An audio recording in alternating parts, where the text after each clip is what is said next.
So we come down now to the next lecture, and I believe this is one of the most difficult things for people to actually wrap their head around. It is the issue of forgiveness, because a lot of people believe, obviously, that they've got justifiable reason to be upset with somebody because terrible things have happened or injustices have occurred. But it's an important subject to discuss, an important subject to be aware of, and for you to really wrap your head around if you're carrying any hurts, and most of us are at some level. But I would urge you to please make sure you download the information I have on this section, including some of the statements that have been made around it, the sayings that are there, the quotes that are there as well. Forgiveness means to let go. It's certainly not about a perpetrator deserving to be forgiven or released from guilt. That is false promise in a sense. It leaves one trapped in turmoil, it leaves one with bitterness, with anger, with overwhelm sometimes. But on the other hand, the forgiveness gives you your future back. The body does not thrive in chaos, but in harmony, self-esteem, in endurance, in integrity, in vibrancy, in vitality. And so if we're holding on to that, we're losing our spirit. If we're holding on to anger and hurt, and it's like toxic waste, it's like poison, it's like acid rain to the spirit. So forgive means to let go. It gives you the gift of actually having a grudge-free life, if I can put it that way. It is a voluntary cancellation of a debt. It's the extension of grace. It's moving from victim to victor. Someone once said that the best revenge is to lead a healthy life. I have the acronym AGE, age, written on the back of the board here. It stands for abuse imprisons, grief releases, expression heals.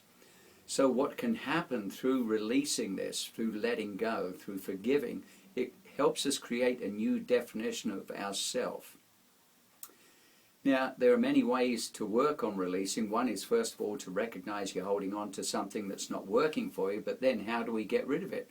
Well, there's a number of ways, but I recommend things like emotional freedom technique. I've talked before about Gary Craig, about Nick Ortner. You can check that on my site. It's all detailed there, and again, it's free, but it's on websites. It's easy to do, and it works. Dr. Joseph McCullough certainly recommends it for a whole host of things. But as I mentioned, the best revenge is to lead a healthy life. So forgiveness leads to fidelity of ourselves. It helps us reclaim our physical, our mental, our spiritual integrity. And I urge you not to let your suffering define you, because we can be stubborn victims. And I would urge you to determine that you want to become tenacious survivors. I personally believe in the Huna philosophy. And the Huna philosophy is made up of 7 basic tenets. And those tenets should be things that we look forward to and look for in terms of how we operate in our day-to-day lives. I'll read those tenets to you, the 7 principles. The world is what you think it is. There are no limits. Energy flows where attention goes. Now is the moment of power. To love is to be happy with. Love is the only ethic needed in Huna. All power comes from within, and effectiveness is a measure of truth. In other words, all that matters is what works.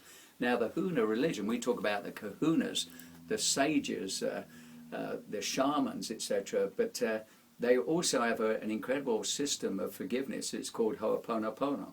And if you want to read more about that, there's a book called Zero Limits. Dr. Joe Vitale wrote that about Dr. Hulen Ihaliakala in Hawaii, what he did there in a prison, and it uses 4 basic statements. I won't go into great detail, but I would urge you to check that out, because it's designed to clean and clear and help you arrive at a 0 point.